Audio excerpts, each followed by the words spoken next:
বাউল বারবিডর সংস্কৃতি ওর নাম। আমরা কোনো কথা নয়, সরাসরি চলে যাব আমাদের কৃষ্টি সংস্কৃতির যে ধারক বাহক, আজকে বিশিষ্ট এবং হৃদয়ের অভিনেত্রী আমাদের মধ্যে এসছেন অনামিকা ম্যাম।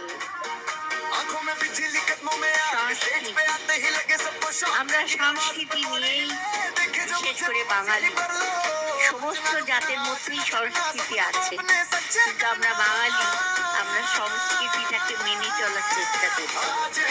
যদিও যে গানের সঙ্গে তুমি নাচলে সেটা আমাদের সংস্কৃতির মধ্যে পড়ে না, কিন্তু একটা জিনিস আমার বলার, তোমার কোরিওগ্রাফার যিনি, তোমাকে হয়তো বলে দেয়নি, তুমি যেখানে দাঁড়িয়েছো তোমার দাঁড়ানো ঠিক হয়নি, তোমাকে আর একটু এগিয়ে আসতে হবে।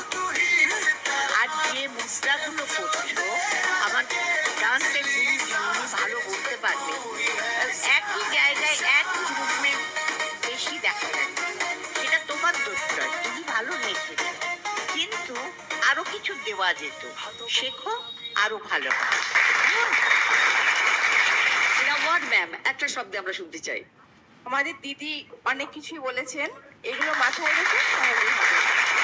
Thank you very much, please take your place, but no rest. কিন্তু আপনাদের কোনো রেস্ট নেই, কারণ সঙ্গে চলছে ডান্স ডান্স ধামাকা।